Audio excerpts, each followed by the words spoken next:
Disculpe, subsecretario. Ahí están viendo ustedes en pantalla, en silencio. Así abandonó el Ministerio de Salud el ahora ex subsecretario de Redes Asistenciales, Fernando Arauz, el hombre que estaba en el centro de la polémica. Exactamente. Tras la presión transversal por su permanencia en el cargo, finalmente fue alejado de su cargo tras acusaciones de negligencia por el manejo de la crisis provocada por los virus respiratorios y el fallecimiento de lactantes. Su salida la comunicó el propio presidente Boric y en su reemplazo fue designado Osvaldo Salgado. Vamos a poder hablar. Cortito, subsecretario. Cortito, subsecretario. En silencio abandonó el nuevo hospital Claudio Vicuña de San Antonio, centro asistencial vecino al lugar en donde falleció la pequeña Mía, caso que sigue generando dudas y que provocó la crisis que terminó con la salida de Fernando Arauz de la Subsecretaría de Redes Asistenciales. Tras diversas acusaciones de negligencia, paradójicamente la última actividad como autoridad de la cartera de salud la realizó en esta ciudad. Silencio que adelantó lo que se anunció más tarde cuando el propio presidente Boric comunicó que Arauz abandonaba su cargo. He decidido aceptar la renuncia del subsecretario Fernando Arauz, a quien agradezco su gestión durante este periodo. Malas decisiones, críticas transversales, errores y contradicciones sellaron el término de su gestión. Crisis al interior del Ministerio de Salud agudizada, luego de conocerse nuevos antecedentes vinculados al fallecimiento de la lactante, mientras esperaba una cama de urgencia pediátrica. Las responsabilidades, por cierto, tienen que hacerse valer.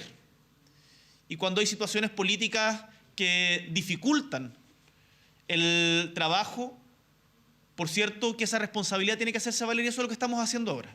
La salida era inminente tras la mala evaluación que existía en La Moneda y los duros cuestionamientos que había pronunciado el mundo parlamentario y el propio colegio médico. Ya no aguantaba más porque él no tiene las competencias suficientes para enfrentar lo que viene. Valorar la renuncia del subsecretario, creo que esto descomprime el ambiente político tenso que se viene viviendo hace rato en la Cámara. Si daba un paso al costado me parecía que era lo correcto porque se estaba generando ya no solo una crisis de salud, sino una crisis política. Crisis provocada por los errores que en detalle manejaban en La Moneda, falta acusada por los propios funcionarios de la subsecretaría que denunciaron que la mala gestión tenía trabajando a ciegas a la cartera. Reunión social. En este restaurante en Valparaíso se habría anticipado la salida de Arauz. Allí, este lunes, la ministra de Salud se reunió con parlamentarios oficialistas integrantes de la Comisión de Salud que manifestaron su molestia con la permanencia de Arauz. Clima muy fraterno y amable, se dieron esas consideraciones, esas reflexiones políticas. Lo que se conversa en una reunión privada es privada. Debería dar un paso al costado y ojalá que sea voluntariamente.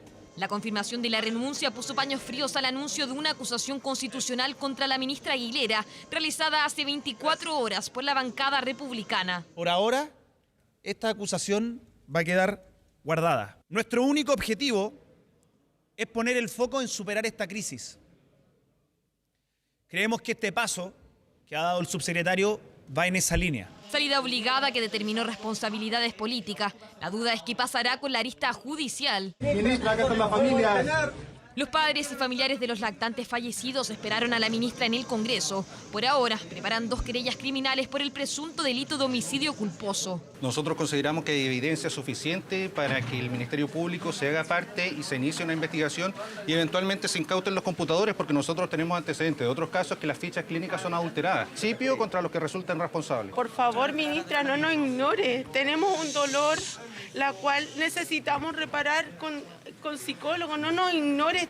Tras un punto de prensa en el Congreso, la ministra finalmente se encontró con los familiares. Tras eso, sostuvieron una reunión en una de las oficinas de la sede legislativa. Creo que era lo fundamental, necesitábamos acercarnos a ella. Pero ¿quién reemplazará a Arauz? El doctor Osvaldo Salgado ya asumió en la subsecretaría. El presidente ha sido muy prudente en nombrar a alguien con una larga trayectoria y que no va a necesitar, como él mencionó, una curva de aprendizaje, sino que ya trae la experiencia, es una persona con amplio también capacidades de trabajo en equipo y que conoce muy bien la subsecretaría. Lo conozco, es un hombre probado en el trabajo en equipos y sobre todo en experiencia de poder manejar crisis y momentos difíciles. Puede tener las competencias y habilidades justamente para enfrentar una crisis en que se requiere articulación de la red y sinergia público-privado, que es fundamental. La administración Boric así vuelve a confiar en una autoridad vinculada a los gobiernos concertacionistas. Salgado es militante del Partido Socialista, fue subsecretario de Salud en el periodo de Ricardo Lagos y es uno de los fundadores de la subsecretaría que hoy lidera. El presidente de la República siempre fue muy crítico de los 30 años de la concertación, pero ante dificultades vemos cómo tiene que echar mano precisamente a esos nombres, porque sin duda alguna sus amigos, sus cercanos no han dado el ancho. Se ha convocado a este nuevo subsecretario que tiene experiencia en el área y yo creo que puede ser un aporte importante desde esa trinchera, digamos, desde ese camino que él ha recorrido.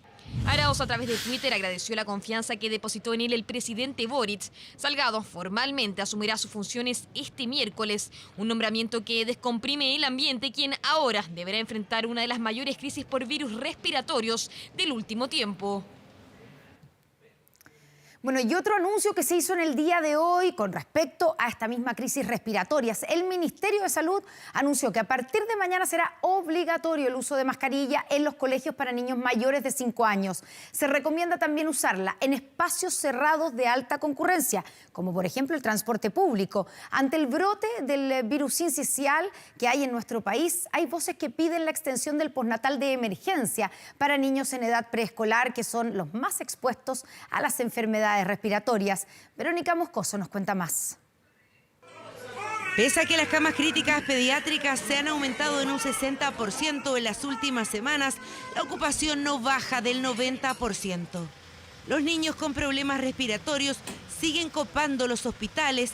Está la gravedad del brote de virus sincicial, el mayor de la historia, que la ministra de Salud anunció la obligatoriedad del uso de mascarilla en los colegios a partir de los 5 años de edad, por lo menos hasta el 28 de junio, cuando salgan de vacaciones de invierno, que este año se adelantaron una semana. Nosotros estamos pidiendo que los niños se mantengan hasta esa fecha con mascarilla, y también los profesores, en vista que están muy en contacto con los niños mientras están adentro de la sala de clases, y también lo recomendamos muy fuertemente cada vez que uno está en un ambiente aglomerado, como por ejemplo puede ser la locomoción pública.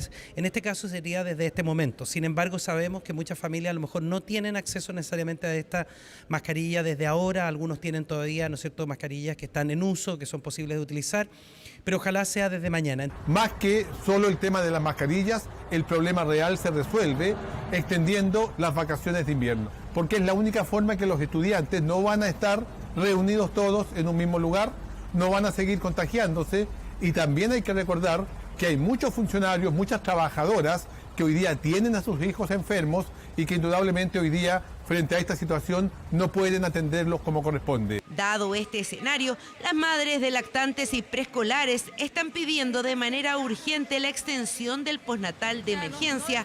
A Saray, madre de un niño de 7 meses, se le acabó el beneficio a comienzos de junio. Su guagua acaba de tener neumonía, no tiene opción de teletrabajar y cada vez que pide licencia por enfermedad de su hijo, no la ven con buenos ojos. Gran feo en el trabajo, y aparte igual de repente el compín igual está cuestionando las licencias.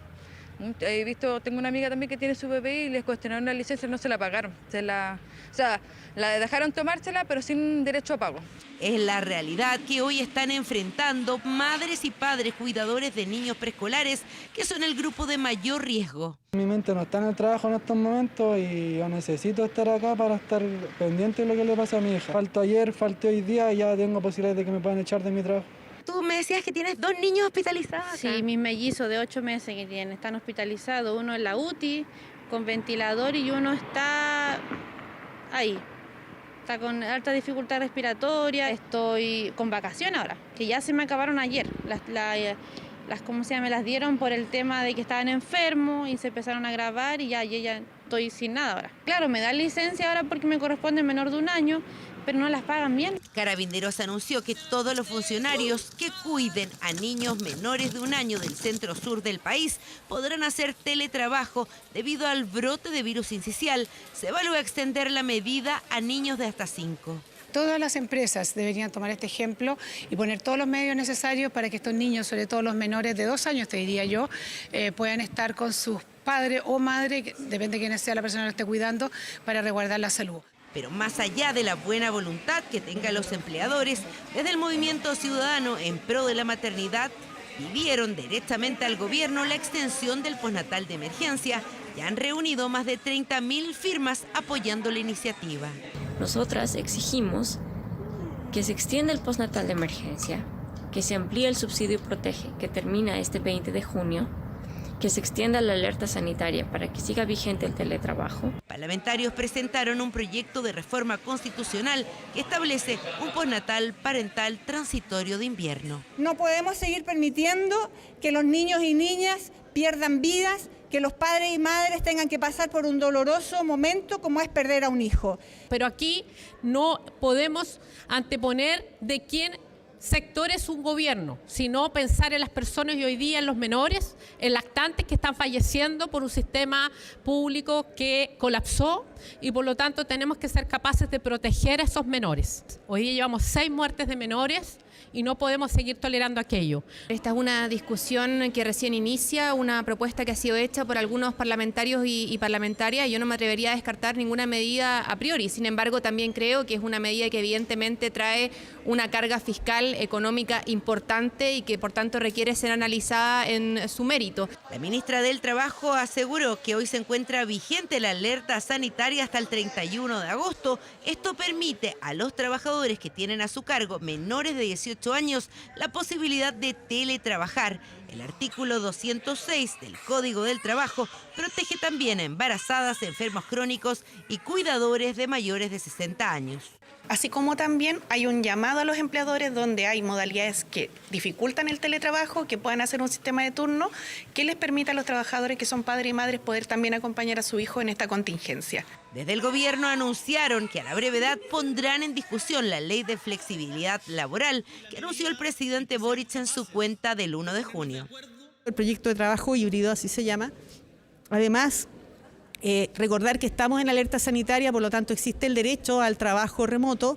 Nosotros oficiamos al Servicio Civil al respecto con relación a los empleados públicos, pero también la ministra del Trabajo ha hecho un llamado a los empleadores privados. Importante entonces la fiscalización a las empresas para dar cumplimiento de las normas vigentes en materia de protección a la maternidad para quienes se ven enfrentados al dilema de cuidar a un hijo o perder su trabajo. La Municipalidad de La Florida retomó las demoliciones de las denominadas narcocasas. Adicionalmente derribaron un mausoleo que tendría vínculos con el narcotráfico. El gobierno tendría en la mira a 30 de estas estructuras que serían destruidas en las próximas semanas. Los ánimos se caldearon y arremetió contra la prensa. Fue la violenta reacción de una vecina de La Florida ante un operativo municipal encabezado por el alcalde Rodolfo Carter. Aseguraba falta de seguridad y abandono policial en el sector.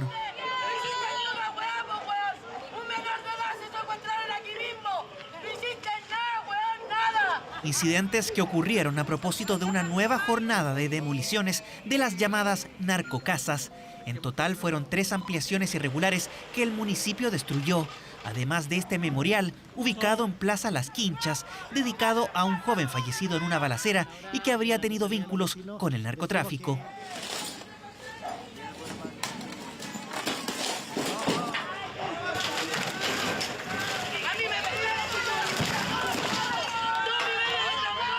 Como estas son viviendas más pequeñas y por lo que ustedes vieron la violencia que se ve en el entorno, tenemos que actuar con mucho cuidado porque aquí se ha utilizado armas de guerra en algún minuto para enfrentar incluso a la policía. Tenemos que actuar con mucho cuidado. Las demoliciones ocurrieron en viviendas relacionadas al clan de los Tobar, conocidos narcotraficantes del sector. Su líder actualmente cumple una condena de 10 años y un día desde septiembre pasado. La enorme mayoría de la gente que vive en este barrio es víctima de estos delincuentes. Viven con miedo, por tanto tenemos que actuar con mucha responsabilidad. Y la mayoría de la gente vive con miedo y los que ustedes vieron gritar, los que lanzaron algún tipo de piedra, los que amenazaban, son una ínfima expresión de la enorme mayoría de víctimas que viven con miedo. Las demoliciones se suman a otras 4 que el municipio viene realizando desde febrero de este año.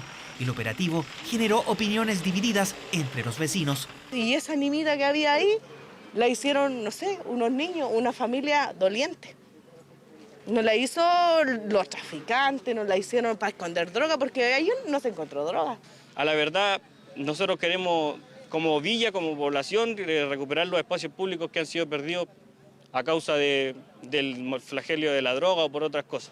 Pero mientras funcionarios municipales desmontaban techos y estructuras irregulares, descubrieron elementos que habrían sido utilizados para el pesaje y dosificación de droga. En ese lugar no había moradores, pero recibimos la información, los funcionarios de seguridad ciudadana actuaron rápidamente y nos encontramos con esta sorpresa que había una instalación hechiza, con pasadizos, con una suerte de túneles, que tenía una habitación aislada en donde se encontró estos indicios de venta y pesaje y preparación de droga. Al tratarse de un delito flagrante, el municipio dio aviso al Ministerio Público para indagar estos hechos. El operativo de demolición contó además con efectivos policiales de otras comunas. La situación que hemos visto durante el día de hoy ha estado siendo monitoreada desde la delegación en coordinación con Carabineros. Nos han dado cuenta del procedimiento, pero también hacemos un llamado general a que sea un actuar coordinado por parte del Estado, que seamos todos quienes podamos tener una acción coordinada. Hace algunos días, el gobierno anunció la recuperación de espacios públicos a través de la demolición de memoriales narco. En la región metropolitana, 30 serán destruidos, localizados en 12 comunas. Que haya un mausoleo narco en una plaza, en un área verde, no es permitible, y el presidente ha sido muy claro y lo instruyó que, por lo tanto, a través de los municipios, con recursos que provienen de la Subsecretaría de Desarrollo Regional, se proceda a su demolición. Una política que busca combatir el narcotráfico. En el caso de las demoliciones por ampliaciones irregulares, comunas como Calama, Estación Central o Lo Espejo ya han seguido esta iniciativa. Ocurrió durante la madrugada y provocó un enorme estruendo. Fue un atentado explosivo que destruyó parte de un puente ferroviario. Esto fue en Chillán. La Fiscalía confirmó que se utilizó una fuerte carga y aún se investiga el elemento que fue utilizado. Ese fue el estruendo de anoche, parece, chiquillo, miren. Pusieron como una bomba, yo creo, porque va a doblar estos fierros.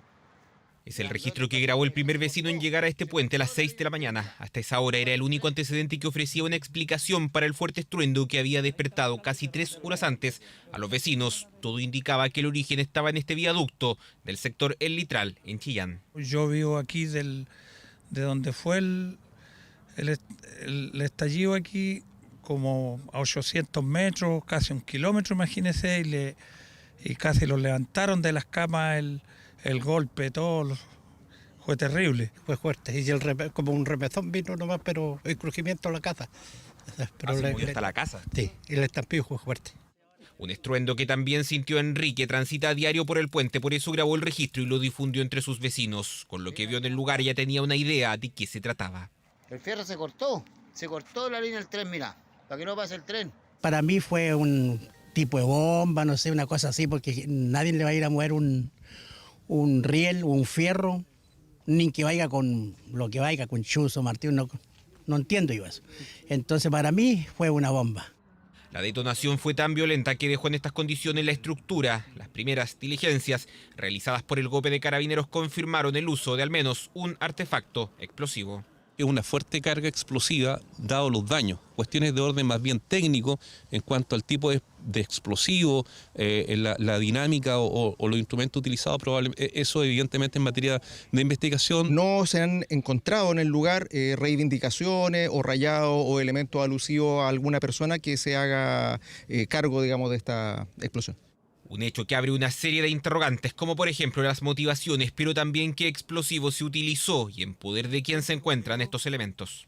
Por el lugar donde se ubicó, la idea era derribar, provocar el descarrilamiento del tren, no derribar el puente, que son cosas muy distintas. Es dable poder pensar que las dos principales formas de manera subterfugia de obtener estos explosivos es a través de un mercado negro que exista en la venta ilegal de estos tipos de sustancias o a través del robo.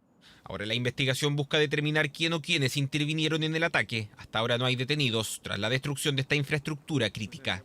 Se suman las seguidillas de hechos violentos que han ocurrido durante los últimos días en la provincia de Arauco y cada vez más afectan a infraestructura crítica. Esto ocurre 2 o 3 días después de volar una torre de alta tensión en otra región. Por lo tanto, aquí es un problema que afecta a varias regiones. Por la experiencia en estos casos, creo que sí están vinculados. Y es que se trata del tercer ataque con explosivos en menos de una semana. En Placilla, un artefacto explosivo destruyó una torre de alta tensión el pasado jueves. El sábado, un hecho de similares características ocurrió en Cañete. Ahora se trató de un puente ferroviario en Chillán. Siempre en materia de artefactos explosivos nos hemos querellado como gobierno.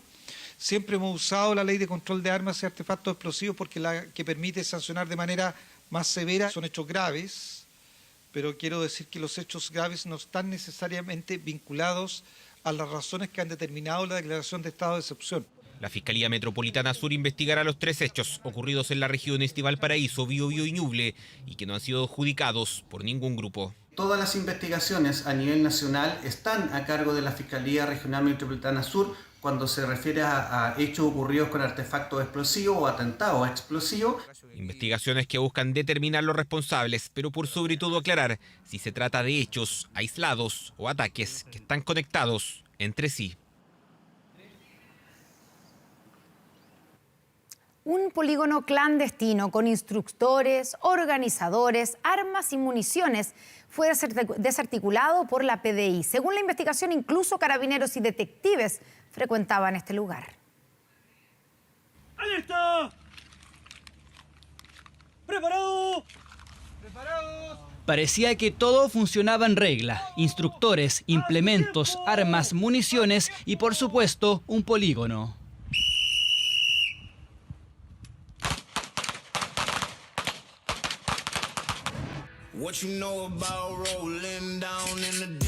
El prestigio fue aumentando rápidamente. Incluso, según la investigación, 18 carabineros y 3 detectives participaron de estas, en definitiva, pseudo clases. Todo era ilegal, o por lo menos fuera de norma. Posición 3, fuego. Tenían este polígono donde ofrecían distintos cursos para especialización y manejo de armas.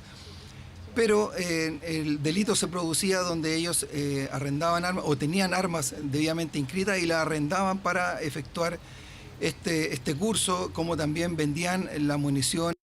Por cerca de 10 meses investigaron este polígono clandestino ubicado en Quilicura. Con cierta frecuencia realizaban los talleres que difundían en redes sociales. ¡Fuego! Sin embargo, al no existir ningún protocolo formal o filtro, la policía no descarta que delincuentes hayan participado de estas clases, que se impartían incluso bajo 2 tipos de categorías. Y en esto quiero detenerme, o sea, no solamente las personas eran capacitadas en el básico a disparar, sino que cuando tomaban el curso avanzado se les daba una serie de herramientas y conocimientos y prácticas, por ejemplo, para poder disparar en movimiento, en un vehículo, etcétera. B-Raptor y Procede estaban a cargo del proyecto, 2 empresas de seguridad legalmente inscritas, pero funcionando al margen de la ley de acuerdo al Ministerio Público. De hecho, los organizadores están imputados por asociación ilícita. Uno de los detenidos es Juan Pablo Ruiz Dupré, conocido por integrar en su momento el dúo Los Vengadores. Realizaban detenciones ciudadanas e incluso se hacían pasar por detectives, un supuesto justiciero que debió enfrentar a la justicia entre 2016 y 2017. Él andaba con su esposa, con su terno, andaba con una estrella aquí en el traje, tenía su credencial, con su foto, su nombre. Nunca pensé que era alguien falso. Y yo supe en la mañana el tema de los Vengadores. No, pero no me estés tocando, compadre. Jorge, atento, por favor. Jorge. Para la Fiscalía integraba una organización criminal junto a ex policías venezolanos, quienes eran los instructores. Arrendaban sus armas por 25.000 pesos diarios cada sábado y domingo. Ellos organizaban las convocatorias a los cursos de tiro, cobraban por estos cursos y con los instructores les entregaban a estos particulares, nacionales, extranjeros, adultos y menores de edad, armas de fuego. No se tiene conocimiento, según los antecedentes, como les decía, de que no se pedía el papel de antecedente o algún registro para saber quién eran las personas que estaban practicando. Los 21 policías involucrados están en calidad de testigos, pero hay investigaciones internas para determinar eventuales responsabilidades. Ellos llevaban sus armas y municiones, pero la Fiscalía indaga 2 casos en que podrían existir compras de balas. Respecto a esto, el gobierno considera que hay efectivamente que establecer condiciones que permitan un entrenamiento más frecuente por parte de Carabineros de Chile en el uso de armas de fuego. Una de las alternativas que se ha planteado en el marco de la discusión presupuestaria es dotar a Carabineros de polígonos virtuales, además de los polígonos físicos que usted menciona. 2 rodillas al suelo. ¡Fuego!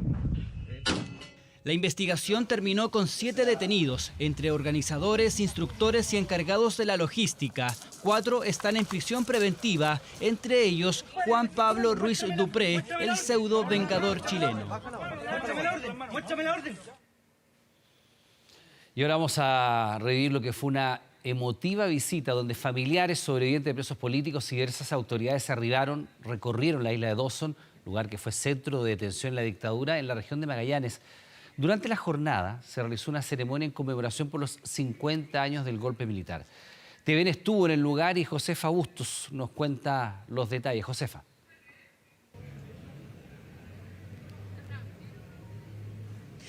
¿Cómo están? Así es, que la existencia del campo de concentración Río Chico quede en la memoria colectiva de un país para que sitios como estos no vuelvan a existir ni las torturas ni los detenidos desaparecidos, entre otros hechos que marcaron la dictadura y, por cierto, parte, ¿no?, de la historia de Chile. Es parte del mensaje que se ha dado a conocer en esta jornada bastante emotiva, cargada de emociones y, por cierto, de reencuentros. Desde el cierre de este campo de concentración en Isla Dawson, en la zona austral de Chile, en la provincia de Magallanes, en 1974, pocas veces había sido visitada. Sin embargo, hoy los mismos prisioneros políticos de aquella época vuelven a este lugar, y no solo, sino también con familiares, con hijos, incluso nietos, que vuelven, ¿no?, a este sitio que ellos han denominado fue testigo de sus días más duros, de hechos deleznables, pero que también sacó buenos sentimientos, sentimientos de familia y amistad. Lo pudimos ver justamente cuando bajan de los buques que los dejan en Isla Dawson y se empiezan a encontrar personas que luego de casi 50 años no se habían visto en todo este tiempo y tienen, por cierto, muchas historias en común. Ese ha sido el objetivo en buena parte de este viaje histórico que ha sido liderado por la ministra de Defensa, Maya Fernández, en coordinación, por cierto, con las 3 ramas de las Fuerzas Armadas y también el Ministerio de las Culturas. Ha venido también hasta acá, por cierto, el ministro Jaime de Aguirre, que han hecho posible, ya lo decíamos, en este viaje histórico que tiene como objetivo finalmente ir en busca del rescate de la memoria, la justicia y, por cierto, la no repetición de hechos como los que ya hemos mencionado. Yo los invito a que pasemos a revisar parte de las declaraciones que nos dejó esta jornada. Nadie quiere que en Chile ocurran estos hechos. Por eso digo, podemos pensar distinto, pero nunca podemos dañarnos los unos con los otros. Y justamente lo que hemos vivido acá y lo que nos hace recordar es lo que no queremos para Chile. Y por eso es tan importante. La isla Dawson nosotros lo podemos desconocer, por todos conocidos, si hay un libro, hay una película, ¿no es cierto? Isla 10, que este fue un centro de detención de prisioneros políticos de la época. Entonces, ¿cómo lo vamos a desconocer? Y nunca más, porque estos hechos no ocurran nunca más, ni aquí, ni ojalá en ninguna parte del mundo. O sea, en el fondo, estos son condenables los hechos todos, en cualquier parte del mundo que ocurran. En el Chile de hoy, en este plano, es primero la democracia, segundo la centralidad de los derechos humanos como un valor común, y lo tercero, esos son temas muy personales, o sea, cada uno siente su propio pasado de manera diferente. Los 50 años deben hacernos entender a todos, porque creo que eso falta, entenderlo como una responsabilidad de todos, y no solo de un sector, o no solo de familiares, o no solo de autoridades. Hacernos entender que esto no puede volver a pasar y que tampoco podemos olvidarlo. Claro, un mensaje muy claro que también lo dicen, ¿no? Quienes fueron prisioneros políticos en aquella época, más que abrir heridas y generar conflictos, la idea es justamente revitalizar la idea de la memoria colectiva como un hecho que es propio de la democracia y de un pueblo. Un pueblo sin memoria no puede seguir adelante, no tendría futuro, es lo que nos han dicho hoy día quienes fueron testigos y protagonistas de lo que ocurrió justamente acá, en Río Chico y también en Compinjín, 2 sitios que fueron centros de detención que marcaron la historia de nuestro país. Acá en Isla Dawson, aproximadamente 800 personas llegan a este lugar, principalmente los más cercanos al gobierno del presidente Salvador Allende, de la Unidad Popular, y pudimos también conversar con la propia ministra de Defensa, nieta del presidente Salvador Allende. Se esperaba que llegara hasta acá también la ministra del Interior, Carolina Toá. No fue posible, pero sí llegó hasta acá su hija, que también hacía un llamado a no olvidar y, por cierto, la reparación de todos los hechos acontecidos durante la dictadura. Es parte de lo que se ha vivido durante esta jornada, como ya lo decíamos, un viaje histórico que se enmarca, ¿no?, dentro de las actividades programadas por el gobierno, a puertas de cumplir 50 años desde el golpe de Estado y la dictadura cívico-militar que afectó a nuestro país. Hoy día con sus protagonistas dando su testimonio y dándoselo a conocer también a sus hijos, a sus nietos. Una jornada cargada de emociones, ya lo decíamos, que seguirá, por cierto, dentro de las próximas horas. Nos despedimos desde acá, desde Isla Dawson, en la zona austral de nuestro país, provincia de Magallanes. Sí, Josefa, por eso es tan importante esta reflexión, estos actos, para tener una mirada sobre lo que ha pasado en nuestro país 50 años atrás con la dictadura, pero también, por supuesto, para construir y relevar, porque siempre hay que relevar el valor de la democracia. Josefa, muchas gracias. Buenas noches. Cambiamos de tema. Estuvo casi 12 horas en calidad de desaparecida, pero finalmente apareció pasado el mediodía en el Consejo Constitucional. La consejera Nancy Márquez preocupó a todos tras la denuncia de su equipo que este lunes le perdió el rastro en un terminal de buses. La consejera explicó los hechos en una jornada de definiciones en el Consejo.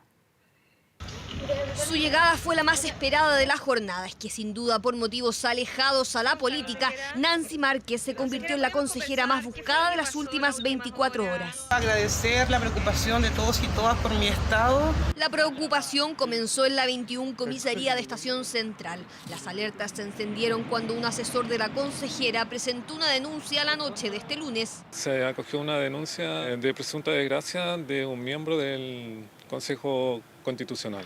Después de su trabajo en el Consejo, Márquez habría ido al terminal de buses a buscar una maleta que se encontraba en custodia tras llegar de Chiloé. De ahí más nada se supo de ella hasta este martes. Ahora. Información que está en completo desarrollo, ya que hace tan solo algunos minutos se confirmó que apareció esta consejera constitucional. Ella está bien, por ahora eso es lo único que voy a mencionar, pero afortunadamente está bien. En su bancada optaron por no entregar detalles cuando varios consejeros se preguntaban dónde estaba Nancy Márquez. Doña Nancy Carola Márquez, que no nos acompaña por el momento. Valoramos que ella esté bien, creo que eso es lo fundamental. Recién pasado el mediodía retornó al Consejo Constitucional para reunirse con sus compañeros de bancada. Esta maleta que dejé en custodia, salí a las 7:30 de la noche desde Estación Central y cuando pido aplicación para poder venirme al departamento que tengo donde me voy a quedar, soy víctima de hurto de mi teléfono. Pido un comunicado, caminé más de 15 cuadras y nadie me prestó ayuda y finalmente me quedé en un hotel. Y yo de verdad no sabía nada hasta el día de la mañana que pude prender la televisión y darme cuenta. Llamé a mi mamá inmediatamente para informar que estaba bien, que estoy bien y ahora a trabajar. Después de dar cuenta de lo ocurrido a la PDI, la consejera retomó sus labores y a partir de este miércoles se sumará al debate en comisiones, la de derechos en su caso, donde revisarán el anteproyecto redactado por los expertos. 4 comisiones que quedaron presididas por representantes de Republicanos y Chile Vamos, tal como fue el acuerdo previo, obviando el deseo del oficialismo que también presentó candidatos. No hubo ninguna sorpresa, no votó nadie más por mí de los que habíamos presupuestado. Es razonable que cada bancada vote por el candidato a presidente que consideraba más conveniente. Quizás se perdió una oportunidad por parte de la mayoría de haber hecho un gesto que hubiera sido como bien importante. Lo sensato hubiese sido comenzar con acuerdos constitucionales y no dejar este signo de interrogación si en todas las discusiones se va a imponer la mayoría. En el debate se dejarán ver las primeras diferencias. Incluso las bancadas ya analizan cuáles podrían ser las primeras enmiendas al anteproyecto de los expertos, dónde podrían estar los primeros nudos de la discusión en las comisiones de derechos y sistema político. A mí me interesa mucho, yo creo que en general al sector, el derecho en la salud a la libertad de elegir.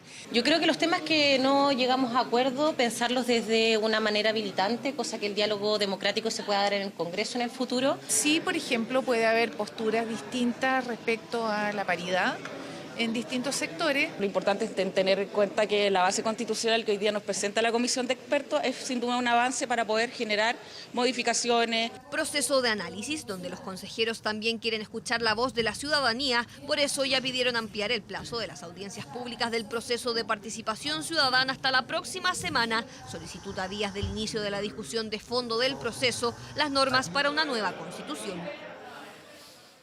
Fíjense que ya son 4 las denuncias presentadas contra la multitienda ITES por la importación de ropa falsificada. La directora de aduanas reveló que ahora un cargamento de chaquetas Levi's fue requisado, sumándose así a los boxer Calvin Klein denunciados a inicio de semana. Es un caso que sigue escribiendo nuevos capítulos. Si ayer les contábamos de la demanda de la multinacional Calvin Klein contra ITES por la importación de un cargamento con 18.000 boxers falsificados, hoy en el Congreso la directora nacional de aduanas reveló nuevos antecedentes y nuevas acciones judiciales que vinculan a otra prestigiosa marca norteamericana. Las denuncias se proceden en contra del consignatario de las mercancías, en este caso la empresa ITES. Efectivamente, los titulares de la marca o sus representantes nos han hecho ver que se trata de mercancía falsificada. En este caso tenemos de la marca Levi's, ¿ya? Y la otra marca, sí, Calvin Klein fue el primer caso detectado el 1 de junio y el 5 de junio de la marca Levi's.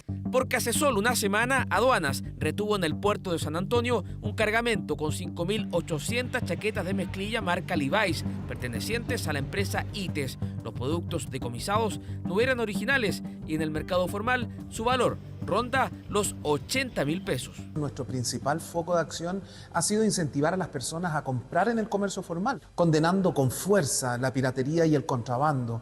Es clave que la justicia aclare el tema a la brevedad, ya que situaciones de este tipo solo merman la confianza de los consumidores. Si se confirma que ITES incurrió en la venta de productos no originales o falsificados, se afectaría la confianza de los consumidores y del mercado y se incurriría en una grave infracción, lo que nos obligaría a tomar todas las acciones dentro de nuestras competencias.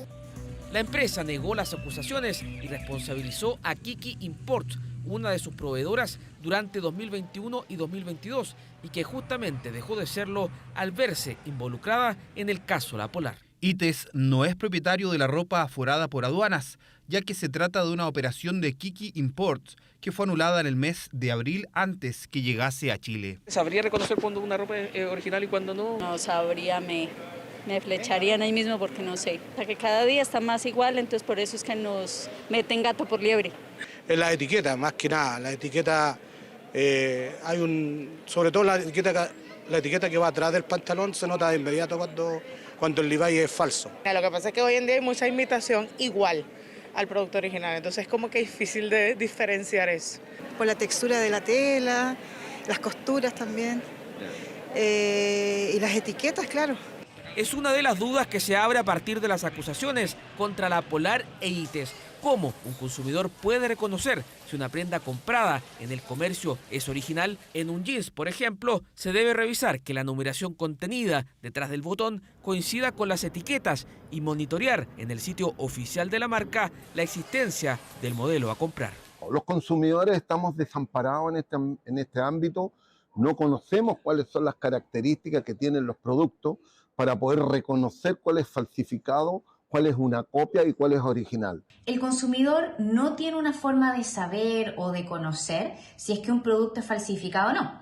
Es por esto que el gobierno cuenta con entidades como Aduana, por ejemplo, que ellos se encargan de verificar si es que al momento de que un producto intente ingresar a Chile corresponde o no al titular de una marca registrada. El CERNAC ya ofició a la empresa ITES, mientras que citó a declarar a los ejecutivos de Calvin Klein tras esta nueva denuncia por venta de ropa falsificada. A ver, al menos 3 veces a la semana hay robos en un barrio en pleno Santiago Centro. Vecinos de la esquina de Miraflores con Merced reclaman por la poca presencia de seguridad en las calles, pese a estar solo a cuadras de la municipalidad y una comisaría. No perdieron el tiempo. Apenas ingresaron a este local ubicado en Miraflores con Merced en el centro de Santiago, sacaron bolsas de sus ropas y comenzaron a cargar cuanta mercadería podían. Se trata del método del turbazo, un tipo de robo donde un grupo de delincuentes ingresa de sorpresa y se lleva todo lo que puede de un local. Una de las personas que atiende activó la alarma que conecta con Carabineros, los que llegaron al momento que huían con artículos avaluados en 450.000 pesos. Los 3 delincuentes quedaron detenidos, 2 eran ciudadanos chilenos con antecedentes penales y un extranjero con ingreso irregular al país. Gracias a un rápido actuar de Carabineros se logró la detención de 3 individuos quienes minutos antes intimidaron a los dependientes de un local OK Market bajo la modalidad del turbazo. Gracias a la rápida acción, Carabineros detuvo a estos 3 sujetos quienes se disponían a huir del local con las especies ya antes mencionadas. Las imágenes que vemos a continuación son de otro local a pasos, también de la esquina de Miraflores con Merced. Esta vez, 2 sujetos hacen como que observan algo para comprar, toman los productos, pero arrancan. Pese a que el dueño del local los persigue, le sacan un cuchillo y finalmente todo queda en impunidad.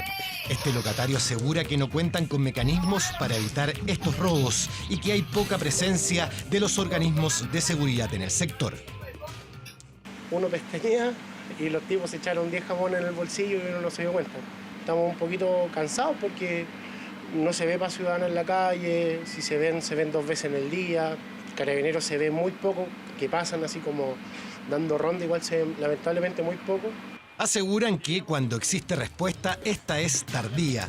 Pese a que hablamos de un barrio ubicado a solo cuadras de la Municipalidad de Santiago y la primera comisaría de esta comuna, los vecinos relatan que cada semana son más frecuentes los robos de turbazos y también motochorros en la esquina de Miraflores con Merced. La verdad es que han pasado bastantes robos. Acá, por ejemplo, en la esquina han robado a señoras, también acá en el negocio estuvieron robando hace poquito. Entonces se da bastante el tema de la delincuencia. Yo creo que todas las semanas, al menos 3 veces, siempre pasa algo. Hemos desplegado incluso patrullas mixtas para fortalecer los tiempos de respuesta y para poder llegar a todo tipo de requerimientos, ya sea municipales como de Carabineros. Estamos instalando nuevas cámaras de televigilancia por presupuestos participativos y por presupuestos de la Subsecretaría de Prevención del Delito. Los 3 detenidos por el robo a un local en esquina Miraflores con Merced fueron formalizados por robo con intimidación. Los teléfonos donde pueden llamar los vecinos de este barrio son el celular del segundo plan cuadrante del centro de Santiago, el teléfono de la primera comisaría y también el de seguridad vecinal de este municipio. Bueno, y precisamente estas heladas en el centro sur del país elevan la demanda por productos para calefaccionar. Desde el comercio esperan cautivar a la mayor cantidad de consumidores y en algunas marcas ofrecen atractivos descuentos. Vea. Que el sol de la tarde no los engañe. El frío se toma las mañanas y las convierte en las más heladas del último tiempo. Mucho frío, la verdad, igual no súper abrigado. Mucho frío. Fue complicado. Si fuera por mí, me quedo en la cama hasta las 3 de la tarde. Y claro, para capearlo asoman los gorros, parcas, guantes y lo que sea que entregue calor. Aunque si usted aún no está preparado, le traemos opciones. Yo te digo aquí que con 30.000 pesos usted se lleva un plumón, se lleva un par de zapatos, se lleva orejeras, se lleva guantes, calcetines. Con tan solo 30.000 pesos usted puede llevarse todo para abrigarse para 2 personas. Prometen ropa de invierno a bajo precio. De hecho, los plumones de cama, por ejemplo, hoy están con hasta un 30% de descuento. Alternativas de ahorro a la que se suman más productos. Acabamos de lanzar una liquidación total en zapatos. Tenemos zapatos desde los 4.990. Un calefactor los puede conseguir desde los 13.000 pesos. Calienta camas, calienta sofás, que tenemos de 1 y de 2 plazas disponibles desde los 13.000 pesos también. Liquidaciones que varios aprovechan. Son muy buenas ofertas, aparte ¿cómo se llama? De la ropa de cama y todo, que está súper barato. Encontramos otras cositas. Súper, pues. Imagínate que tú te compras un plumón en otra parte y te sale sobre 40 lucas. Ahora hay que comprar esto que está barato. ¿Y aquí es barato? La demanda por ropa y accesorios como las estufas se han disparado, con precios que desde la industria aseguran son para todos los bolsillos, desde los 12.000 hasta los 400.000 pesos. Aunque ojo, si quiere un buen rendimiento de su estufa, tome en consideración las siguientes recomendaciones. Si es una habitación, con una estufa eléctrica no hay ningún problema. Si es un espacio más grande, puede ser una estufa eléctrica de alta potencia, o ya vamos con las estufas de gas y queroseno, que son más eficientes y tienen más capacidad de calentar un área más grande. Calefacción a través de estufas, en donde hay un formato que celebra este año. Se trata de las que son a parafina, ya que esto último ha tenido una importante caída en su precio. En mayo del año pasado, el litro de queroseno costaba en promedio 1.173 pesos, mientras que en el quinto mes de este año llegó a 881 pesos. Una buena noticia que ha favorecido a Andrea. Ella es consumidora de parafina y además vende bidones, y nos cuenta que en los últimos días cada vez se ve mayor movimiento. Estos 2 días han sido pero caóticos los fríos, han sido muy fuertes. Pero ayer ya se notó más la gente. Yo también compro parafina y bueno, este año bajó un poquito porque el año comparado a años anteriores igual estaba más caro. Aunque también hay que tomar en consideración mecanismos que permitan la aislación térmica en los hogares. Para eso, los expertos aseguran que es clave preocuparse de mantener bien cerradas las ventanas y puertas, ya que se puede traducir en un ahorro importante. Si la casa está bien aislada, tanto en sus muros, sus ventanas y en la techumbre, yo voy a lograr tener una condición en la cual le exijo menos a la calefacción y por lo tanto consumo menos. Fórmulas para calentarse en este invierno, en donde también hay para los regalones de muchos hogares.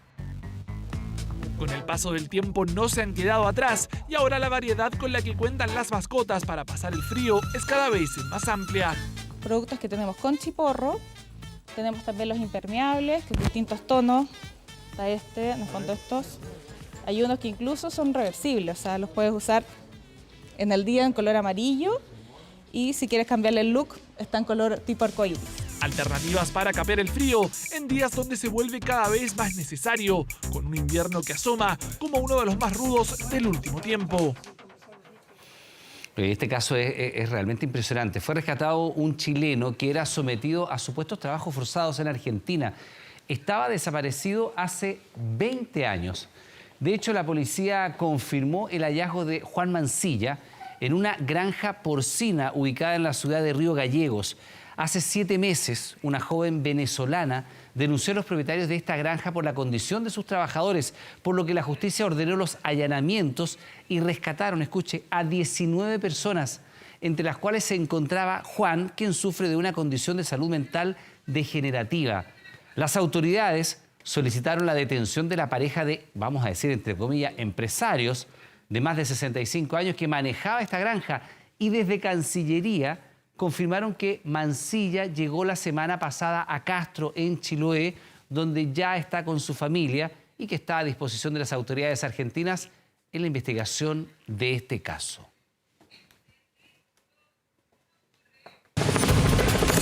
Frontera Global. Vamos a la noticia internacional del día. El expresidente Donald Trump protagonizó una comparecencia histórica en Miami al convertirse en el primer exmandatario en ser acusado con cargos federales, esto por la retención de archivos confidenciales tras dejar la Casa Blanca. Para analizar esta jornada, lo que significa, lo que viene, estamos con nuestra editora internacional, Andrea Aguilar. Andrea, muy buenas noches. ¿Cómo estás, Connie? Muy buenas noches. Partimos también con lo que está sucediendo en estos momentos en Nueva Jersey, porque a esta hora el expresidente Donald Trump está haciendo un evento para recaudar fondos. Esto posterior a todo lo que se vivió, Connie, finalmente durante esta jornada en Miami, un evento además histórico en el que el expresidente Donald Trump finalmente no compareció como tal ante los jueces. Se sabe que todo lo dijeron sus abogados. Él se limitó durante toda la audiencia a guardar silencio y hacer gestos. Sí, callado y con el ceño fruncido y los labios apretados. Esa fue la descripción que se hizo de su comparecencia. O sea, no dijo nada. No dijo ni una sola palabra. Fue una comparecencia bastante corta en donde sus abogados tuvieron todo el protagonismo, incluso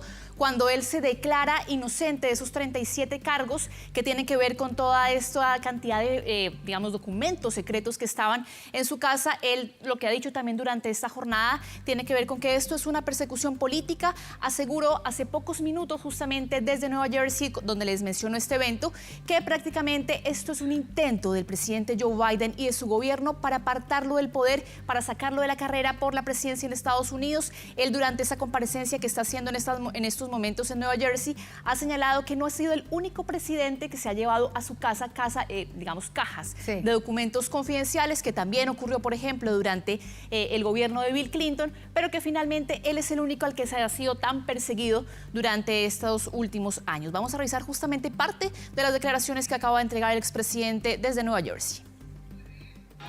Today we witnessed the most evil and heinous abuse of power in the history of our country.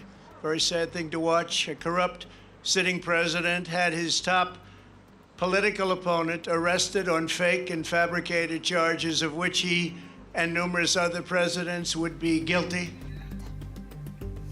Pero veamos justamente, Connie, cómo transcurrió esta jornada histórica en Estados Unidos en la nota que preparó Fernanda Navarro.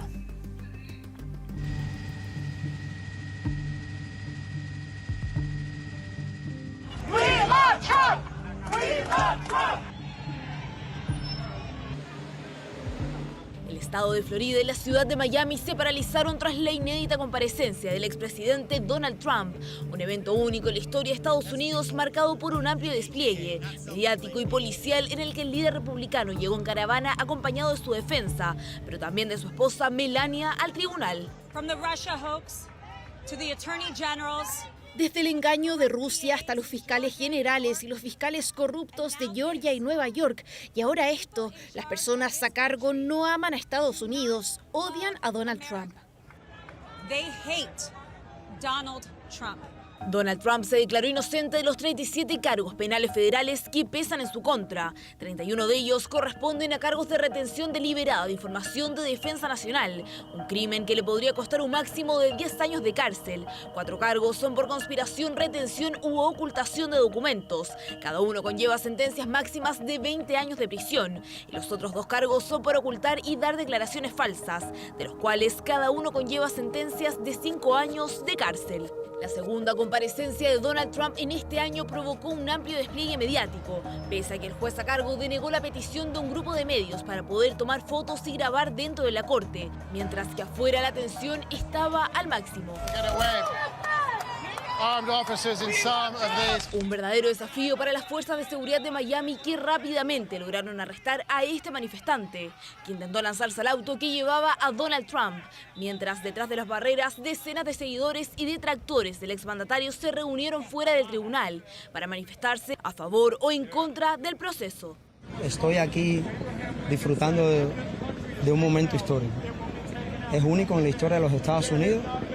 Para mí tiene mucho significado porque yo creo en la democracia de este país. Trump, estamos aquí, te estamos apoyando. No te rindas, ni retirada ni rendición. Estamos aquí por ti. Los fiscales señalan que los documentos clasificados incluían capacidades de defensa y armas tanto de Estados Unidos como de países extranjeros, programas nucleares, vulnerabilidades potenciales del gobierno norteamericano y de sus aliados ante un ataque militar y planes para posibles represalias en respuesta a un ataque extranjero.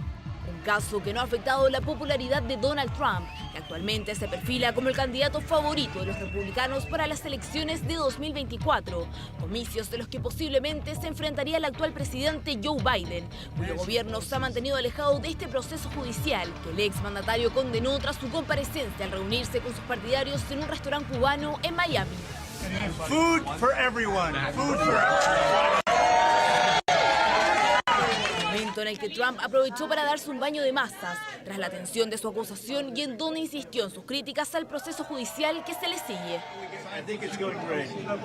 Tenemos un país que es corrupto, que no tiene límites, que no tiene más que problemas. Somos una nación en declive y entonces ellos hacen estas cosas. Por ahora, el juez a cargo decidió dejar a Donald Trump en libertad y sin medidas cautelares, pero el destino legal del exmandatario aún no se decide y estará en manos de un jurado de 12 personas que, para condenarlo, deberán llegar a un acuerdo de manera unánime. De no ser así, el juicio se declara totalmente nulo, pero con la opción que los fiscales busquen un nuevo proceso contra el exmandatario que cumplirá 77 años este miércoles. Happy birthday, dear Lawrence. Happy birthday to you. Y vamos justamente a esta hora a Miami con la periodista de Univisión, Elia Angélica González, para preguntarle qué se viene ahora, Connie, y también cómo fue el ambiente en esta ciudad de Florida. ¿Cómo estás, Elia Angélica? Buenas noches. Buenas noches.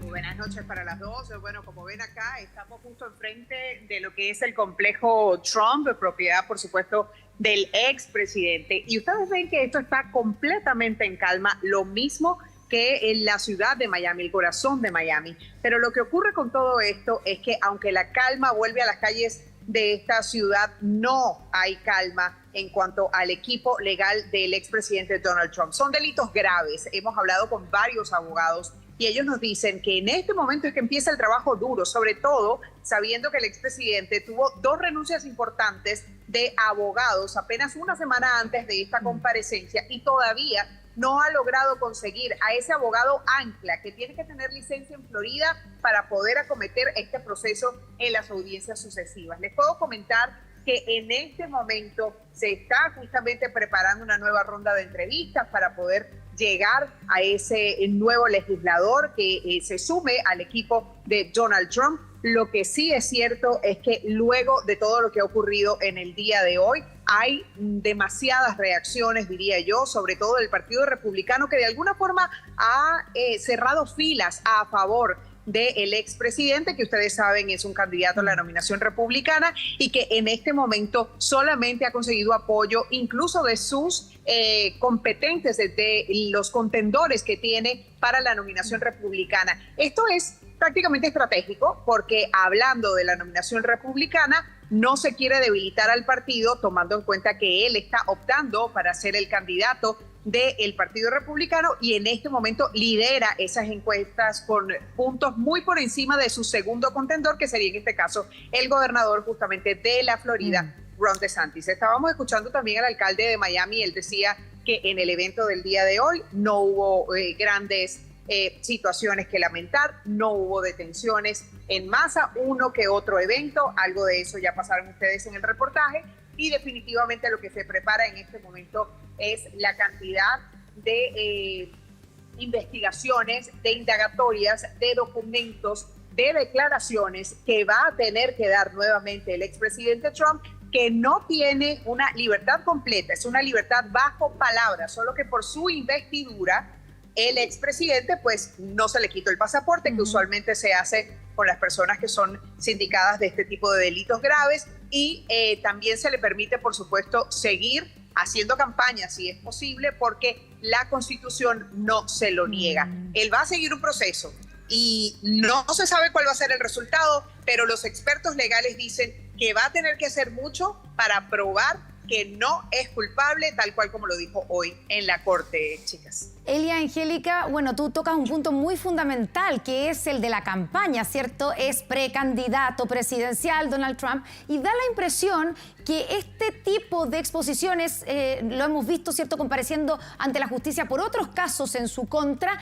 no solo no lo perjudican, sino que al revés, como que fortalecen su postura del candidato que tiene más posibilidades de convertirse en el candidato del Partido Republicano. Ni siquiera el partido lo cuestiona en algo, pese a las graves acusaciones que se le están haciendo al expresidente Donald Trump. ¿Cómo se entiende eso? Sobre esto hay varias visiones. En principio, el hecho de entender que él está en este momento siendo candidato a una nominación de partido, es decir, frente a esa situación en particular, este tipo de cosas que han ocurrido en Nueva York, que ha ocurrido aquí en Miami y que eventualmente pueda ocurrir en Georgia, no podemos olvidar ese caso que también está pendiente y muy seguramente sabremos pronto de conclusiones al respecto y una eventual acusación también por el tema de las elecciones. Allí lo que se dice es que sí lo favorece siendo nominado, pero no podría favorecerlo siendo candidato, porque políticamente hablando, un candidato que posiblemente puede estar incluso tras las rejas habiendo ganado unas elecciones, que en este país no hay problema gobernar en la cárcel y eso es una realidad, pero se debilita políticamente y eso es un análisis que en este momento se está dando. Pero las cosas están muy crudas. La gente obviamente lo está siguiendo, tiene una base muy importante el expresidente Donald Trump, por eso hizo esa parada estratégica allí el Café Versalles, el café cubano icónico de esta ciudad, porque sabe que la masa de este condado en particular, Miami-Dade, y de toda la Florida, lo ha apoyado incluso cuando perdió las elecciones. Entonces él quiere de alguna forma mantener vivo ese fragor en medio de la campaña. Así es, Angélica González, te agradecemos a esta hora todo el reporteo que has hecho para nosotros desde la ciudad de Miami. Buenas noches. Muy buenas noches para las dos. Buenas noches. Cori, y pasemos a mirar ahora cuáles son las causas que le quedan pendientes, aparte al expresidente Donald Trump, porque es bastante el acervo judicial que él tiene en estos momentos pendientes.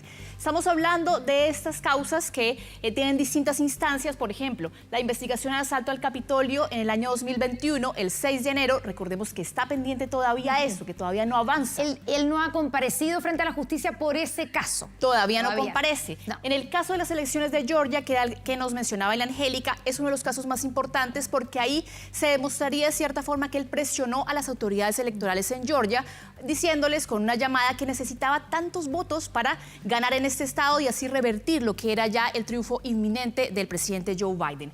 Tenemos el caso de los documentos clasificados, que es el caso que les hemos explicado durante este despacho, y también el fraude de la organización Trump, es decir, él lo que hizo fue inflar el precio de sus propiedades para acceder a créditos, pero a la hora de pagar los impuestos bajaba el precio y eso era una doble contabilidad. Y finalmente también tenemos el caso de Stormy Daniels, que lo veíamos el pasado 4 de abril, cuando él tenía que comparecer, por lo que no es tanto ligado a esta actriz porno, sino efectivamente al pago ilegal, que se habría pasado como un gasto de campaña. Vamos a estar muy pendientes, obviamente, a cómo evoluciona este tema y sobre todo cómo van a ser entonces estos 77 años que cumple el expresidente mañana y que se le viene por delante en materia judicial. Y que claramente ya los empezó a celebrar hoy día ahí en el Café Versalles. Exactamente. Gracias, Andrea. Muy buenas noches. Que estén bien, buenas noches. Seguimos contigo, Iván. Informe 24. Bueno, fíjese que en medio de la emergencia ocasionada por el virus sincicial, Informe 24 estuvo hace solo algunas horas en una unidad de pacientes críticos pediátricos. El objetivo de esto es conocer la experiencia del equipo médico y también de los padres, de las madres, que han tenido que enfrentar las consecuencias de esta crisis respiratoria que mantiene a sus hijos hospitalizados. Son testimonios, son un llamado de atención en un momento en que los expertos señalan estamos a pocos días del pic de casos y de ocupación de las camas críticas.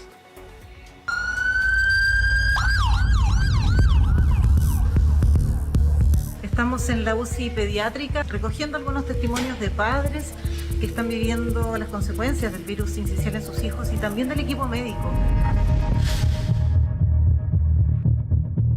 La ocupación de nuestras camas supera el 90%. Estamos en una etapa crítica y eso que todavía no llegamos al pic máximo. Es una experiencia que no la habíamos tenido antes. COVID hizo un paralelo dentro de lo que eran las infecciones virales en los niños. Es terrible, porque nosotros no estamos acostumbrados a perder a los niños. Uno lo ve por la televisión cuando los niños se enferman, pero cuando lo vive en carne propia es tremendo. Nosotros, la primera semana de la enfermedad fue terrible.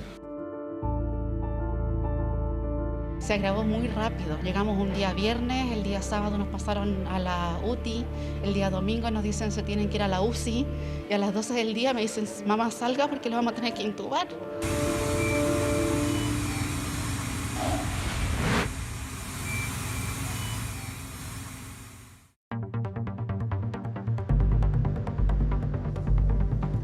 Chile vive uno de los mayores brotes de virus sincicial de su historia, con más de un 90% de ocupación en camas críticas pediátricas que mantiene tensionado al sistema público y privado de salud.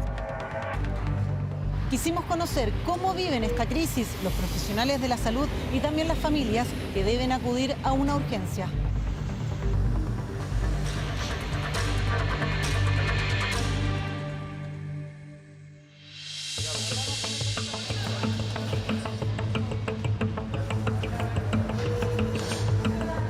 Un poco la ansiedad de estos niños. Tenemos, como ustedes se dan cuenta, tenemos varios diseños infantiles que también les ayuda a ser un poco más tranquilizador y acogedor el box de atención para este grupo de pacientes.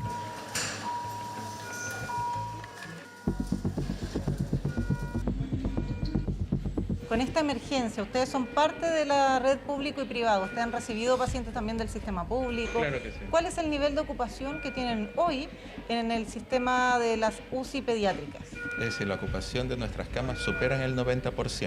Hemos llegado a tener incluso hasta el tope máximo de 100% que hemos requerido rescate de pacientes hacia otras instituciones, tanto públicas como privadas, de acuerdo al prestador de salud. En esta emergencia respiratoria, la clínica Indisa ha reconvertido un 167% de camas críticas y además genera un comité de crisis para apoyar los requerimientos del MinSal. Estamos en una etapa crítica y eso que todavía no llegamos al pic máximo de que estamos esperando que ocurra durante el mes de julio y hasta agosto. Oiga, doctora, acá me decían las pediatras de turno que estamos viendo acá, 12 horas diarias. Yo creo que eso lo podríamos... ¿Qué pasa detrás con las personas que atienden a esos pacientes? La sobreexigencia que hay para una campaña de invierno, sobre todo como esta, está en todos los lugares, no solo aquí. Entonces, en general uno llega a la casa, está cansado y la familia en general es nuestro respaldo para acompañarnos en estos días que no han sido tan fáciles. No es solo lo que vemos acá, sino nuestra otra parte personal. Y en mi caso, que sí tengo niños, es muchas veces como que tus hijos te digan, no me atiendes a mí porque hay otros niños, como yo les digo, hay otros niños más graves que en este momento me necesitan un poco más de ustedes.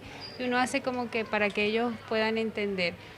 Y a veces lo difícil también es como desligar cuando llegamos a casa, porque tratamos pacientes graves, la parte emotiva de contener a los padres, uno trata como que dejar eso acá y no trasladarlo a la vida personal como para no transmitir eso, pero a veces la verdad es que cuesta. Estamos en la UCI pediátrica de la clínica Indisa, recogiendo algunos testimonios de padres que están viviendo las consecuencias del virus sincicial en sus hijos y también del equipo médico, equipo que muchas veces trabaja turnos dobles para hacerle frente a esta crisis respiratoria que está viviendo el país y a la que todavía no llegamos al pic, que se espera que se llegue dentro de los próximos días o incluso dentro de las próximas 2 semanas.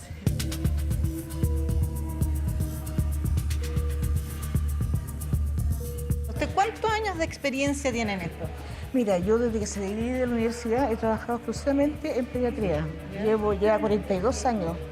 Según su experiencia, lo que estamos viviendo hoy con el virus sincicial, ¿cómo lo definiría?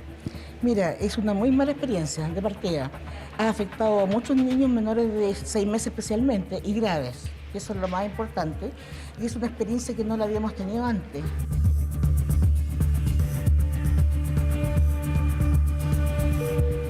Yo con los años que tengo, no me había tocado adelantar la campaña de invierno. No me había tocado que todas las camas de intensivo estuvieran en esta época completas. Usted que atiende todos los días acá a los papás, a los niños que llegan, ¿qué es lo que tiene que ver cuando llegan las familias? Mira, el sufrimiento. Cuando tú tienes que decirle, mira, viene grave, hay que conectarlo a un ventilador, hay que funcionarlo, hay que dejarlo en el fondo respirando por una máquina, es terrible. Porque te preguntan, ¿y cuál es el proceso a seguir? Y tú no tienes un proceso porque no sabes qué va a pasar, si el niño va a evolucionar bien o va a evolucionar más grave. Te preguntan si acaso está cercano a la muerte. Y eso es una palabra que duele mucho en una UCI.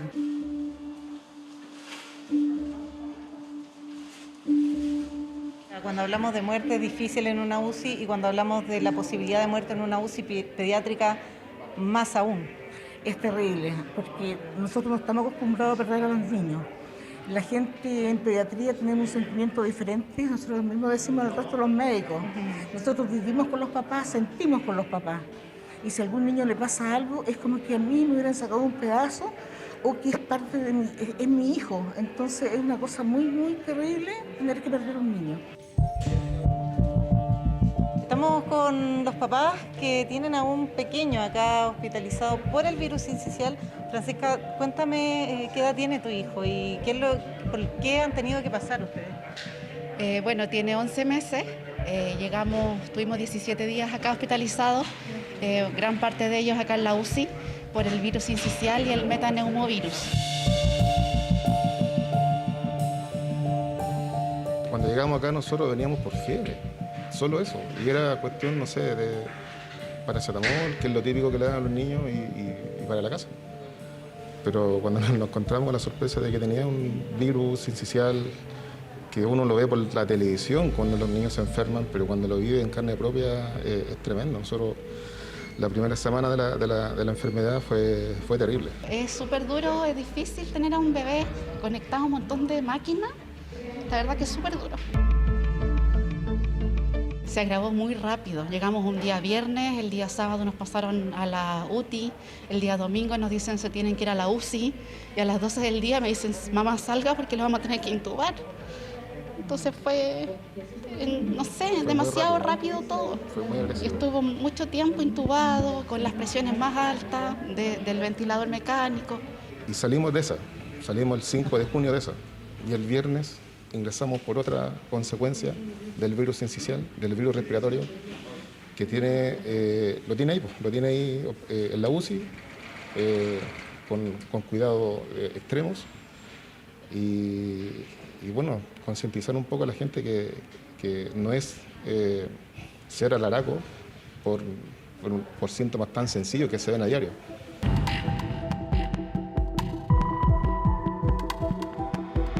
Estamos acá en la UCI pediátrica. Hay 16 pacientes, todos niños muy chiquititos, que no vamos a mostrar porque también vamos a proteger la privacidad de los pacientes, vamos a hablar con algunos papás, pero no vamos a mostrar lo que nosotros sí estamos viendo. Pero para las personas que están en su casa y puedan entender la gravedad de lo que estamos hablando, ¿qué le diría usted a los papás que están viendo hoy día este reportaje sobre la gravedad del virus sincicial? Hay que prevenir, esa es la única palabra que existe. Si no, nos vemos como ustedes lo están viendo acá. Niños que el oxígeno no les alcanza a llegar a todo el cuerpo, quizás no se van a quedar con secuelas, se van a quedar asmáticos. Eso nadie lo está proyectando.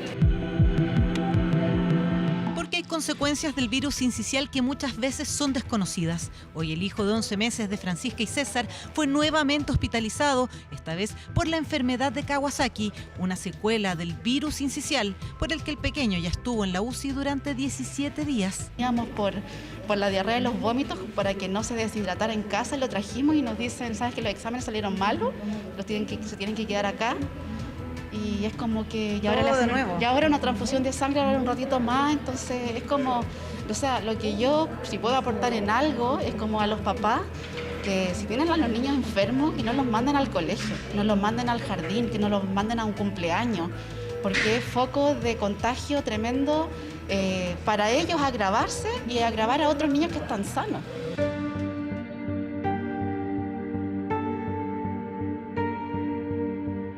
Énfasis al COVID por ser un virus nuevo, pero se dejaron de lado los virus que son estacionarios, influenza, el mismo sincicial, y que son tan fatales como el COVID.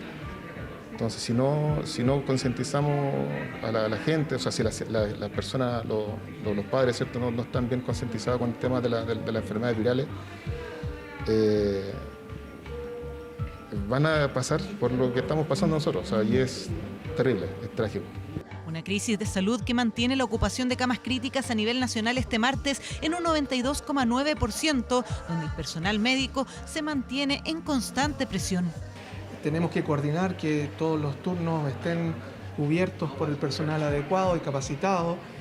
Ha significado un esfuerzo, no solamente acá, sino en muchas otras instituciones, de crear reemplazantes porque la gente se enferma, de buscar reemplazantes, de buscar refuerzos también. El personal también se desgasta. Claro, y se va enfermando también. Entonces hay que tener gente de backup.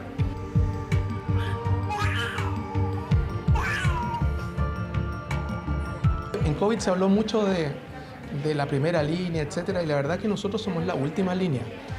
Nosotros ojalá no debiésemos llegar a esto, o sea, la primera línea es la prevención. ¿Ante qué llamados de alerta un padre debería llevar a su hijo a una urgencia? Dificultad para respirar, que le cueste, que vea uno que al niño le cueste respirar, que se le hundan las costillas, el aleteo nasal, a veces inclusive hay retracción supraclavicular, labios azulados, quejido al respirar, que se disminuye el apetito o que de frentón deje de alimentarse el paciente, son signos que deben preocupar a los papás y entonces consultar a un servicio de urgencia.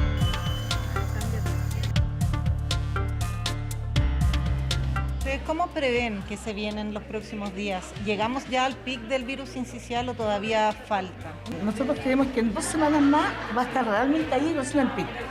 Nos queda mucho, nos queda demasiado todavía. ¿Estamos a tiempo todavía de prevenir? Sí, estamos muy a tiempo de prevenir.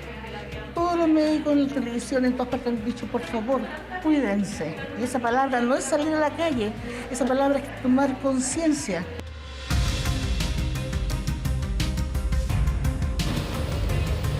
Bien, finalizamos nuestra visita acá en la UCI pediátrica de la Clínica Indisa y ustedes lo podían ver, doctores que llevan horas y horas con estas mascarillas, trabajando incansablemente, y el testimonio sobre todo de los padres de un pequeño niño que lleva semanas hospitalizados producto del virus sincicial. Ellos son los que hacen el llamado más importante y el que es el motivo de este reportaje, el llamado a la prevención y sobre todo el llamado a cuidarnos.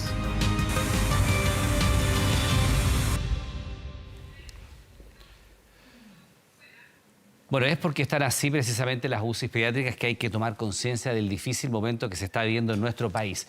Cambiando de tema, el Congreso aprobó una ley que permitirá agilizar 20 trámites notariales que hoy necesitan de un ministro de fe. Bueno, ¿cuáles son? ¿Están algunos de los más usados por la gente? Lo vemos en el siguiente informe. Con solo hablar de un trámite notarial, miles de chilenos fruncen el ceño. Pocas veces es grato concurrir a alguna de las 468 oficinas donde un ministro de fe certifica, celebra contratos, finiquita, anula, redacta testamentos o traspasa bienes muebles e inmuebles. Eso entre otras funciones. ¿Y siente que se están simplificando los trámites en Chile, no? Con el avance de la tecnología. Algunos. Otros como que se simplifican uno, pero le ponen más traba a otro, entonces como que hacen un equilibrio y igual siguen ganando plata. Te piden firma electrónica y después tienes que venir igual a autorizar ante notario. O nos digitalizamos o no nos digitalizamos, ¿no? Yo creo que son innecesarias. Esta cuestión es nada comparado con que vas a pagar el gas y te tramitan para allá, que vaya para allá, que vas a reclamar una cuenta de agua. Eso sí que es burocracia. Debiera ser un poquito más expedito porque no todos contamos con mucho tiempo que digamos. Las normativas del país fomentan que hasta para trámites que aparecen como básicos se deba visitar a un notario. Y eso pretendió combatir el Congreso, que este lunes despachó a ley una serie de modificaciones que permite eliminar 20 trámites presenciales. Esta es una buena noticia en general para reducir trámites. En segundo lugar, es una buena noticia para emprendedores, para la pequeña empresa. Se traduce en reducir una cantidad de trámites significativos, excluyendo la participación de notarios en la gestión de ellos, particularmente en procedimientos administrativos, y sustituyéndolos por declaraciones simples o por firma digital avanzada. Entre otros, ya no será necesario ir al notario cuando se requiera reparar una vivienda económica, cuando se emplee en un municipio, cuando se quiera votar en una junta corporativa o cuando se adjudique una concesión de gas. ¿No sería mejor, por ejemplo, haber ayudado a que los finiquitos se pudieran hacer de manera electrónica, que pudiéramos tener fe pública con firma electrónica avanzada, por ejemplo, en contratos como el contrato de arrendamiento? Esta ley de desnotarización no desnotariza nada o casi nada. La verdad que es una total desilusión. No golpea en nada a un sistema que está absolutamente cuestionado, que ha sido cuestionado por la Fiscalía Nacional Económica y que tantas horas nos hace perder a los chilenos en trámites que son absolutamente absurdos. Este es un primer paso. Hay otro proyecto que presentamos con el senador Elizalde que tiende a aumentar la competencia, a tener más conservadores y más notarios, y tener más conservadores y oficios de notaría donde vive la gente. Isabel Almarza trabaja en una empresa de alta tecnología. Allí ven con ojos críticos esta nueva ley, ya que no apuntaría a terminar con el papel y continúa en su mayor parte con el antiguo sistema de trámites notariales que nos ha acompañado durante buena parte de la historia republicana. Suele ocurrir que efectivamente la tecnología avanza más ágilmente que los temas normativos. Y la ley de firma electrónica avanzada, en el fondo, permite garantizar que hay total seguridad en los trámites que se pueden hacer. Cuando una persona concurre al notario y el notario verifica quién es la persona, es lo mismo que entidades certificadoras que garantizan esta firma electrónica avanzada pueden hacerlo. Desde el gobierno han aclarado que la modernización al sistema solo quedará consagrada cuando el Parlamento apruebe la ley de reforma notarial que actualmente se discute en el Senado.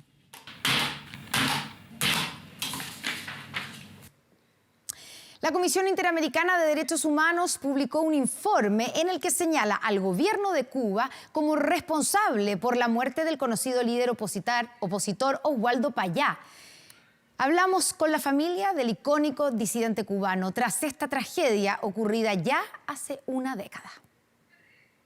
Lugar del hecho, 12 años de experiencia. Un auto Hyundai Accent matrícula de turismo T31402 se salió de la vía. En este lamentable accidente fallecieron los ciudadanos Osvaldo José Payá Sardiñas y Harold Cepero Escalante. 22 de julio de 2013, fecha emblemática para el pueblo cubano, porque fue el día en que dos líderes opositores al régimen de la isla fallecieron bajo extrañas circunstancias. 10 años pasaron antes de que la Comisión Interamericana de Derechos Humanos esclareciera sus muertes y entregara un veredicto: la existencia de indicios serios y suficientes para responsabilizar al gobierno cubano del fatídico hecho. Es un veredicto histórico, ha demostrado lo que nosotros siempre hemos sabido y denunciado. El régimen cubano asesinó a mi padre, Osvaldo Payá. En conversación con 24 horas, Rosa María Payá, hija de Osvaldo Payá, asegura que la conclusión de la comisión de la OEA le entrega a ella y a su familia un poco de tranquilidad pese al tiempo transcurrido. Osvaldo Payá fue el fundador del Movimiento Cristiano de Liberación, un grupo crítico del régimen cubano. Para muchos era la única persona con una posibilidad real de convertirse en opositor a los Castro y pavimentar el camino hacia un gobierno más democrático y representativo. Nosotros los cubanos queremos la libertad, los cambios hacia la democracia, la reconciliación y el ejercicio pleno de los derechos humanos. Cambios que Payá intentó instaurar en 2002 con el conocido Proyecto Varela, una propuesta de referéndum para celebrar elecciones libres e informadas, desafiando al Partido Único de Cuba. Ese legado que se centra en devolverle el poder al pueblo cubano, que se centra en utilizar la democracia para cambiar a la democracia, y por eso, tal y como mi padre exigía, buscamos la realización de un plebiscito vinculante en Cuba para poder cambiar el sistema. Según el informe de la Comisión Interamericana de Derechos Humanos, la muerte de Payá y su colega Harold Cepero fue un atentado liderado por autoridades y ejecutado por agentes, por lo que el Estado cubano es responsable por violar derechos establecidos.